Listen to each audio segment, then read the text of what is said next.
I never imagined my marriage would end on Christmas Day, right at the dinner table in front of everyone. Daniel's best friend, Liam, leaned over with a smug grin and whispered, "Told you she'd cry. Women are so predictable." Daniel slid the divorce papers toward me like I was nothing. But instead of tears, I calmly reached into my bag and placed a neatly wrapped gift in front of them. "You might want to open this together," I said. Their faces dropped as they peeled the paper back. What they saw left them frozen. Hit subscribe. You won't want to miss what happens next. 1 year before that unforgettable Christmas dinner, I would have told you my marriage was fine. Not perfect, but fine. Daniel and I had been together for years. I thought people just grew apart sometimes and then found their way back. That's what love was, holding on even when things felt a little off. I still planned our Christmases, birthdays, and anniversaries, even when I was the only one making the effort. I told myself that he was just busy, that his late nights at work were for us, that this was a phase and we would push through it. My best friend Sophia wasn't so sure. She noticed things I was too afraid to see. "Emma, have you ever wondered why you're always alone at these events? Why he doesn't seem happy to come home?" I waved her off. "Sophia, stop. He's just stressed. His job is tough." She gave me a long, sad look, but didn't push me. I think she knew I wasn't ready to hear the truth, but the signs kept stacking up. Daniel's late nights became a regular pattern. He started leaving the room to take phone calls, whispering like he didn't want me to hear. And Liam? His best friend suddenly became a constant shadow in our lives. He was always around, smiling, laughing, dropping these strange little comments that didn't make sense at the time. "I bet you're good at pretending, huh, Emma?" he'd say with a smirk, then quickly change the subject when I asked what he meant. Daniel's mother, Margaret, also grew colder toward me. She used to offer polite smiles, but now she barely looked at me. When I'd invite her over for dinner, she'd always decline or find some excuse to leave early. She used to call me dear, but now it was just Emma, flat and distant. One day, as I tidied up Daniel's jacket before laundry, a folded receipt slipped from the inside pocket. I almost threw it away, but something about it stopped me. I unfolded the small piece of paper and read it slowly. Dinner for two, a fancy restaurant. A date I knew too well, because it was the night Daniel told me he had to work late. My heart thumped painfully in my chest. I sat down hard on the edge of the bed, staring at the receipt like it was written in another language. It couldn't mean what I thought it did, right? When Daniel came home that evening, I tucked the receipt into my sweater pocket, practicing how I would ask him without sounding like I was accusing him. We sat down to dinner, just the two of us. The silence was thicker than usual. I finally forced the words out. "Daniel, I found this in your jacket." I gently slid the receipt across the table to him. He barely glanced at it before laughing. "Oh, that? It was a work dinner. One of the clients wanted to celebrate after signing the contract. It's nothing." His voice was smooth, steady, so confident that I wanted to believe him. I needed to believe him. "Okay," I whispered, pushing my food around my plate. But a strange unease settled over me that night. Why didn't he tell me about it? Why hide it? Why did Liam's face flash in my mind as soon as Daniel spoke? Sophia wasn't surprised when I told her the next day. "Emma, I'm worried. He's lying to you. I can feel it. Something's off. Please don't just let this go." But I did. I let it go. Because I thought love was supposed to survive small cracks. The cracks, however, weren't small. They were deep, growing, waiting to swallow me whole. And as Daniel pulled further away, and Liam's presence loomed larger, I couldn't shake the feeling that I was missing something big. Something that would shatter everything I thought I knew. But I wasn't ready to face it. Not yet. Stay with me. I'm just getting to the part where the truth starts to show its face. The next morning, I found myself staring at that crumpled receipt again, like it was a puzzle I couldn't solve. My mind kept spinning. Was it really just a business dinner? Was I overthinking? Daniel had always been good with words, good at making me feel like I was just being silly when I questioned him. Maybe I was overreacting. But still, I needed to ask one more time. I needed to be sure. So that evening, as he settled into the couch, scrolling through his phone, I gently sat beside him. I smiled carefully, hoping to keep things calm. "Daniel, that dinner, the one on the receipt, are you sure it was work?" He didn't even look up. "Emma, come on. How many times do I have to say it? It was just business. You worry too much." I hesitated. My throat tightened. "It's just, why didn't you mention it to me? You always tell me about client meetings." Daniel laughed, shaking his head. "Emma, it was last minute, and besides, it's not a big deal. You're really making this into something it's not." I wanted to push harder. I wanted to ask why the receipt said table for two, with a note that said, "Wonderful night. Let's do it again soon." But his calm voice made me question myself. His casual smile made me shrink back. Maybe I really was overthinking. Maybe I was being the jealous wife he always promised I'd never become. A few days later, Liam came over like he always did. He laughed loudly, sprawled across the couch like he owned the place. He glanced at me, his eyes gleaming with something I couldn't quite name. "You know, Emma, some people don't want to know the answers to the questions they ask. It's easier that way. Less painful." I blinked at him. "What's that supposed to mean?" He just smirked. "You're sweet. Too soft. Just enjoy what you have, yeah? No need to dig too deep." He clapped Daniel on the back and changed the subject, but his words echoed in my head long after he left. I started to feel like I was living inside a house with invisible cracks. Every smile, every joke, every quiet night was resting on a foundation that might crumble at any moment. Sophia wasn't convinced either. She kept pushing gently. "Emma, I don't trust him. I can help you find out the truth. Please, let me." I hesitated. I wanted to trust my husband. I wanted to believe that Liam was just being cruel for fun, but deep down, something inside me whispered that I was being lied to. So I told Sophia to watch, to follow, just in case. One evening, Daniel said he had a late meeting again. His tone was so casual, so smooth, like this had always been his normal. I nodded, pretending to believe him, but I texted Sophia the moment he walked out the door. "Follow him, please." An hour later, my phone buzzed. It was Sophia. Her voice was trembling. "Emma, he's not at work." I stood up so fast I nearly knocked over the lamp. "Where is he?" "Just come. You need to see this with your own eyes. I don't want to be the one to tell you." My stomach twisted into a painful knot. My heart was pounding so loudly I could barely hear her next words. "Emma, please come now.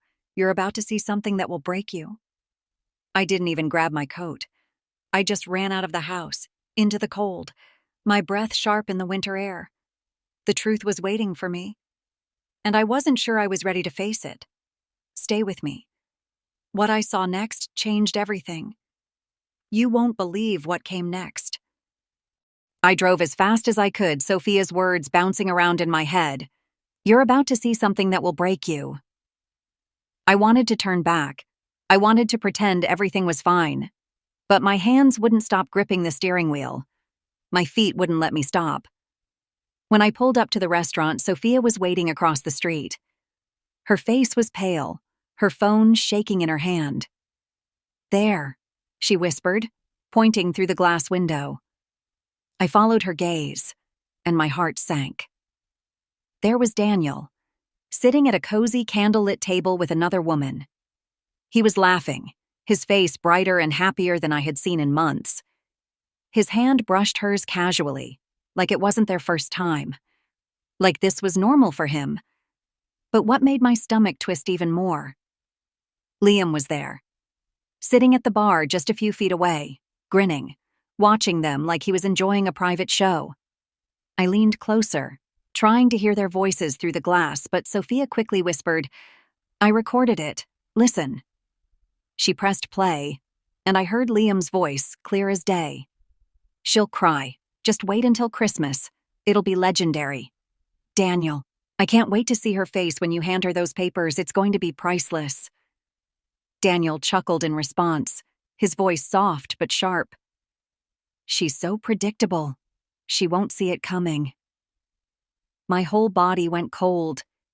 It was never just about leaving me. It was a game to them. They were waiting to humiliate me. They wanted to break me in front of everyone. They wanted to watch me fall apart. Sophia's hand touched my shoulder gently. "Emma, I'm so sorry." I swallowed hard, forcing the tears to stay put. "No," I whispered, my voice steadier than I expected. "I'm not gonna cry. Not now. Not ever. If they think they've outsmarted me, they've just made the biggest mistake of their lives." Sophia blinked, confused. "What do you mean?" I said, staring at Daniel and Liam through the window. "They've planned their perfect Christmas surprise, but I'm going to give them a Christmas they'll never forget." I could feel the heat rise inside me, not from sadness, but from something else. Something sharper, stronger. I wasn't going to crumble. I was going to build a trap so perfect they'd never see it coming. From that moment, I decided to play along. When Daniel came home that night, I greeted him with a kiss on the cheek like nothing was wrong. "How was your meeting?" I asked sweetly. He smiled, relaxed, no guard up at all. "Exhausting, you know how it is." "Of course," I nodded, pretending to believe every word. Over the next few weeks, I started paying attention to everything. His phone habits, his sudden trips, his casual lies. Liam kept visiting, dropping more of his smug little comments. "You know, Emma, life's full of surprises, just gotta be ready when they come." Oh, I was ready. I began quietly collecting evidence, texts, voicemails, photos. With Sophia's help, I organized everything, building a story that even Daniel's mother couldn't deny. Because yes, one more twist. I found out Daniel's mother knew the whole time. She knew about the affair, she knew about the divorce plan, and she approved. Her coldness suddenly made sense. She had already decided I wasn't part of their family anymore. But none of them knew that I had already started writing my own ending. Every fake smile, every quiet dinner, every Christmas decoration I carefully placed around the house. It was all part of the story I was preparing to tell. One they would never forget. Stay with me. Christmas is coming, and they're about to open a gift they never expected. You won't want to miss what happens next. From that night on, something inside me changed. I went cold. Not the kind of cold where you slam doors or shout. No, the dangerous kind. The quiet kind. The kind that watches and waits. I cooked dinner like I always did. I smiled when Daniel walked through the door. I even laughed at Liam's terrible jokes, but inside I was building a storm. Daniel didn't notice the difference. If anything, he thought I was being more agreeable, more predictable. Just as he expected. Liam's teasing grew louder. "You're glowing, Emma," he would say with a smug grin.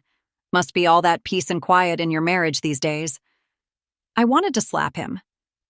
But instead, I smiled sweetly. "You know me, Liam. I always try to keep the peace." I began collecting everything. The screenshots of late-night messages, the receipts from dinners he claimed never happened, the photos Sophia took of Daniel holding another woman's hand. Even the voice recordings, Liam's mocking promises that I would definitely cry on Christmas. I stored it all carefully in a folder, backed it up in multiple places. Every evening, I pretended to be the perfect wife. Every night, I worked quietly with Sophia, making sure I missed nothing. The gift I was preparing for them wasn't just a box. It was a perfectly wrapped story, with a beginning, middle, and an ending they would never see coming. One day, as I was organizing the evidence, I overheard something that made my stomach turn. I was supposed to be upstairs folding laundry. But when I came down to grab a glass of water, I heard Daniel and Liam talking in the living room. They didn't know I was listening. "She won't last 5 seconds when she sees the papers," Liam chuckled. "You're right," Daniel agreed. "Emma's weak. She always wants to fix everything. She won't fight back. She'll just cry like we planned. I gripped the kitchen counter to steady myself. Their words didn't cut anymore. They just confirmed what I already knew. But then Daniel said something I didn't expect. Mom says it's the right thing to do. I should have left her years ago. She's tired of pretending Emma belongs in this family. His mother knew. All along she had known. The cold looks, the distant conversations, the way she excluded me from family decisions. It all made sense now. She wasn't just indifferent. She wanted me gone. I pressed my lips together, fighting the urge to storm in. But I reminded myself, it wasn't time yet. Instead, I quietly returned upstairs and added another note to my folder. His mother's approval of the divorce plan. Sophia was furious when I told her. She's part of this too? She snapped. Emma, this is bigger than I thought. I know, I said softly, and that's why we can't rush it. I need them all to feel safe. I need them to believe I'm still clueless. So I played my part perfectly. I joined Daniel's family for dinner. I laughed at his mother's cold jokes. I helped decorate the house for Christmas, carefully placing ornaments, pretending I didn't notice when Daniel and Liam whispered behind my back. Liam's eyes would flicker with excitement whenever he saw me. She's going to fall apart, I once overheard him whisper. I can't wait. I could wait. Every moment I stayed quiet, every fake smile I wore, I was buying time. Time to make sure my evidence was airtight. Time to prepare the perfect gift. Time to ensure that when Christmas finally arrived, I would no longer be the woman they thought they could destroy. Stay with me. Christmas Day is near, and so is the moment they'll open the gift that will shatter their world. A few days before Christmas, I asked Mrs. Carter to meet me for tea. She agreed reluctantly, her cold gaze fixed on me like I was a pebble stuck to her expensive shoe. We sat at a small cafe near her home. I served her tea with shaking hands, not from fear, but from the weight of what I was about to do. Mrs. Carter, I began carefully, I know about Daniel. I know about the other woman. And I know that you've known all along. She didn't blink. She simply dabbed her napkin at the corner of her mouth and said flatly, You were never family to me anyway. You were convenient, polite, that's all. Her words stung, but I forced myself to smile. I sipped my tea calmly and whispered, You'll see what kind of family I am soon enough. Her eyes narrowed. She couldn't read me. And that terrified her more than my anger would have. I left her sitting there, confused but too proud to ask questions. Exactly what I wanted. That night, Sophia and I met at my house. She helped me pack the final pieces into the small, beautiful gift box. Inside were neatly folded copies of everything. The hotel receipts, the text messages, the voice recordings, even the printed photos of Daniel's late-night business dinners. But the final blow? A signed statement from Daniel's business partner, confirming that Daniel had been embezzling money for months to cover his secret expenses. And Liam? Evidence that he helped Daniel forge signatures to push the divorce forward faster. I added a handwritten note on top. I hope this is legendary enough for you. I closed the box carefully, tied it with a beautiful red ribbon, and placed it in a silver gift bag. Sophia stared at me as I finished. Her hands were trembling. Her voice was soft but firm. Emma, are you sure about this? Once you give them this, there's no going back. I paused, staring at the gift in front of me. I could feel my old self, the Emma who forgave, who bent until she almost broke, fading away. I looked up at Sophia, my voice steady. Let's see if they bet on the right woman. The next day, Daniel seemed especially smug. He kissed my cheek on his way out, not realizing I knew his schedule now better than he did. Liam called me later that afternoon. You still excited about Christmas? His voice dripped with fake sweetness. It's going to be unforgettable. Oh, I'm counting on it, I said softly, tightening the ribbon on the gift box. When I hung up, I caught my reflection in the mirror. I barely recognized myself, not because I was broken, but because I had rebuilt myself into someone they never expected. On Christmas Eve, Daniel's mother called. "We'll have dinner at 7 sharp tomorrow. Don't be late. I want the whole family there." Her tone was cold, as usual, but I could hear the quiet satisfaction underneath. She thought this was the last time she'd have to see me. I smiled to myself as I answered, "Don't worry. I wouldn't miss it."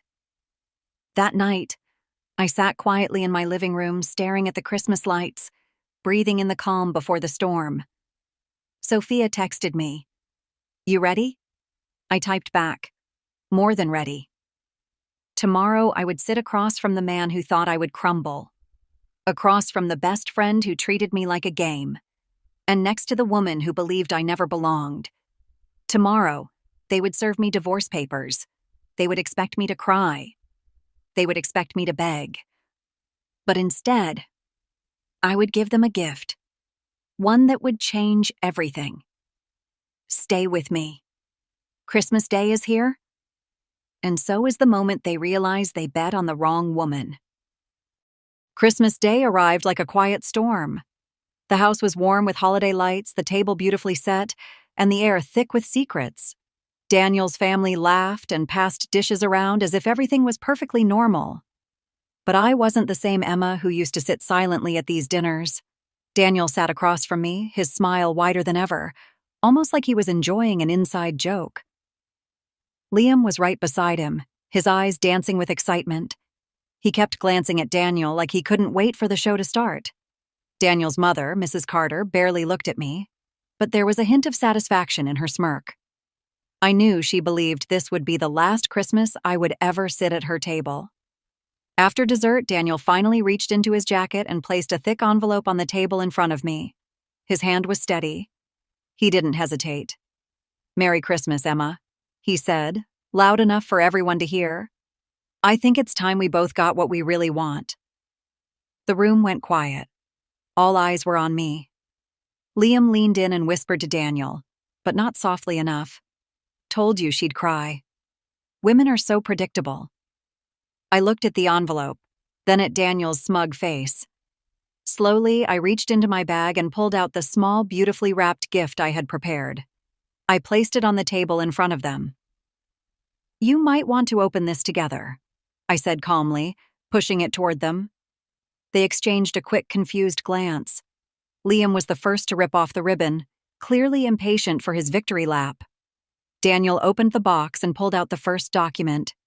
His smile slowly disappeared. Liam's eyebrows pulled together as he read over Daniel's shoulder. The color drained from both their faces.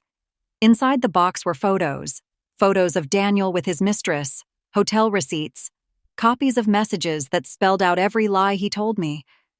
Voice recordings of Liam's bet, clear as day. "She'll cry. Just wait until Christmas. It'll be legendary." But that wasn't all. At the very bottom were the legal documents. Papers proving that months ago, I had quietly secured ownership of several key assets. Through careful legal maneuvering, I had protected my share of Daniel's business and gained access to accounts he didn't even realize I could touch. Accounts that now belonged to me. Daniel's hands trembled as he flipped through the documents, his voice stuck in his throat. His mother, Mrs. Carter, finally leaned over to look. Her face went pale. She grabbed one of the papers, reading it quickly, and her jaw clenched in horror. I watched them, their perfect little plan collapsing in front of their family. "Merry Christmas," I said softly. Without waiting for anyone to speak, I stood up, smoothed my dress, and walked out of the room. Behind me, I could hear Daniel calling my name, panic cracking in his voice for the first time. Liam sat frozen, unable to process what had just happened. Mrs. Carter's sharp voice cut through the silence, demanding to know how I'd done this. But I didn't stop. I walked calmly out of the house, each step feeling lighter than the last. Sophia was waiting for me outside in her car. She grinned as I slid into the passenger seat. "How'd it go?" she asked. I looked straight ahead, breathing in the cool air. better than I imagined. They didn't see it coming? I shook my head. They bet on the wrong woman. As we drove away, I felt something lift off my chest. I wasn't the broken wife they thought I would be. I wasn't the predictable woman in their cruel game. I had written my own ending. And it was just the beginning. The front door slammed behind me, but Daniel didn't wait long. His heavy footsteps pounded the driveway as he chased after me, his voice sharp, desperate. "Emma! Emma, wait!" I didn't stop. I didn't even turn my head. He caught up and grabbed my arm, but I gently pulled away, meeting his frantic eyes with calmness he didn't expect. "Emma, you don't understand," he gasped, completely unraveling. This can't be real. You can't just walk away like this." I tilted my head slightly. "Why not? Isn't this what you wanted? You served me divorce papers. I'm simply giving you what you asked for." His mouth opened, but no words came out. For the first time, Daniel was speechless. "You didn't just embarrass me?" he stammered. You destroyed me." I shrugged lightly. "Seems fair." His panic deepened. "Where did you get those documents? How did you—" I leaned in, my voice just above a whisper. "I had a lot of late nights too, Daniel. Turns out when you stop trusting someone, you start noticing everything." His face collapsed into his hands. "We can fix this. Please, don't do this." A bitter laugh almost escaped my throat, but I swallowed it. "It's already done." I walked away, leaving him trembling in the cold. Inside the house, Liam was in meltdown. His voice echoed from the dining room, furious and sharp. "You let her play you. You said she wouldn't fight back. You said she'd crumble." Mrs. Carter tried to calm him, but her voice wavered. "We can still fix this. We'll handle her." "She's already handled us," Liam snapped, slamming his fist on the table. The beautiful Christmas dinner lay untouched, the centerpiece now crooked, the plates forgotten. Liam's phone buzzed over and over. Word had already started spreading. Emma's little gift box hadn't just exposed their affair. It had made its way to Daniel's business partners, to their legal team, and to a few very important clients. The recordings, the fraud, the betrayal. It wasn't just a family scandal anymore. It was public. And Liam's reputation? Hanging by a thread. While they panicked, I stayed silent. I didn't answer Daniel's calls. I didn't respond to Mrs. Carter's messages. I simply packed a small bag, called Sophia, and stayed at her place for a while. But what Daniel didn't know was that the gift was only the beginning. He thought the bomb I dropped was the evidence and the financial blow. But I had been playing a much longer game.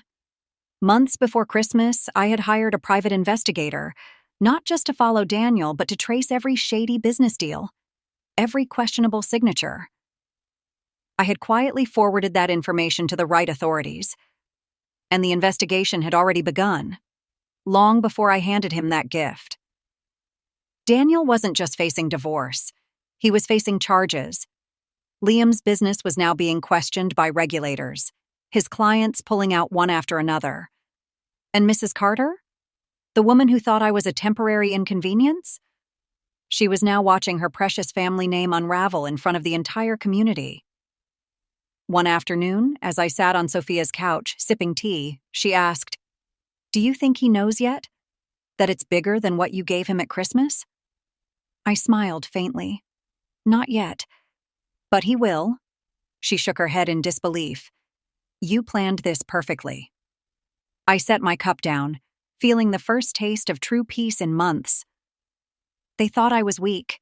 They thought I was predictable. Sophia laughed softly. "What are you going to do now?"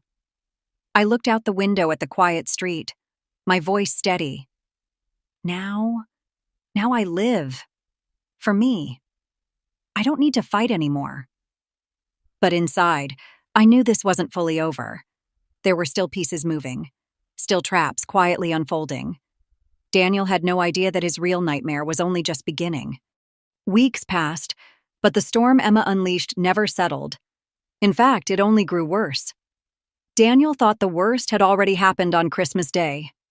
He was wrong. One morning, as he desperately tried to repair his sinking company, a sharp knock echoed through his office. When he opened the door, two uniformed officers handed him a court summons. His face drained of color as he scanned the papers. Multiple charges: fraud, financial misconduct, breach of contract. It wasn't just his marriage that was gone. His business, his name, his future, everything he'd built on lies was crumbling right beneath his feet. And at the center of it all, Emma. Emma had sent the evidence, carefully documented and cross-referenced, to Daniel's former clients, business partners, and law enforcement. She hadn't rushed her revenge. She'd built it, layer by layer, like a carefully stacked house of cards, just waiting for him to breathe too hard and knock it all down. Daniel called Liam in a panic. "They're coming after me. The contracts, the false signatures. They know. They know everything." But Liam had his own nightmare. His name was now trending online, every news outlet talking about his cruel Christmas bet. A leaked voice recording, courtesy of Emma's gift, had gone viral. Women's rights groups were protesting his company. Sponsors and partners were severing ties overnight. His carefully curated public image was gone in a blink. "I'm losing everything," Liam whispered, stunned. "They're walking away from me like I'm poison." Daniel's breathing turned shaky. "You said she'd cry. You said she wouldn't fight back. You said she loved you too much to hurt you," Liam shot back. "You underestimated her. We both did." And Mrs. Carter? She tried to rally what little support she had left, calling old family friends, trying to silence the rumors. But Emma had already made her final move. She donated a large sum, money she'd secured from the assets Daniel thought he still owned, to a women's shelter that Mrs. Carter's charity board despised. She made sure the donation went public with a simple note, in honor of the women who were told they were too weak. Mrs. Carter's face was plastered across social media, tied to Emma's message. The board forced her resignation days later. Emma didn't need to scream, argue, or drag them through endless fights. She simply let their own arrogance destroy them. On a quiet evening, Daniel finally showed up at Sophia's house. He looked hollow. His voice was broken. "Please," he whispered to Emma at the door. "I lost everything. Emma, I'm sorry." She looked at him, her gaze calm but distant. "What are you sorry for, Daniel? For cheating? For lying? For betting against me?" His voice cracked. "For all of it. Please, can we start over? I don't care about the money. I just want you." Emma's lips curled into the faintest smile. "You only want me because you have nothing else." He fell to his knees. "Please, I don't know who I am without you." Emma gently knelt to meet his eye level. "Funny. I didn't know who I was with you." He reached for her hand, but she pulled it away softly. "I've already forgiven you, Daniel," she whispered. "But forgiveness doesn't mean you get to come back." He stared at her, tears finally streaming down his face, the reaction he had expected from her on Christmas Day. But now, she simply stood, gave him a small nod, and closed the door. On the other side, Sophia watched her carefully. "Are you okay?" Emma let out a deep breath. "I thought revenge would make me feel powerful, but it wasn't really about that." Sophia tilted her head. "Then what was it about?" Emma smiled gently. "It was about reminding myself I was never weak." The weight that had sat on her chest for years was gone. She had walked through betrayal, humiliation, and heartbreak, and come out standing taller. Her revenge wasn't loud. It was precise. It was clean. It was complete. If this story moved you, please take a moment to like, share, and subscribe. Your support helps us bring more powerful stories about strong women who rise above betrayal and heartbreak. Every like tells us you want more. Every share spreads hope. And when you subscribe and hit that notification bell, you'll be the first to hear more unforgettable journeys of courage, revenge, and redemption. You don't want to miss what's coming next.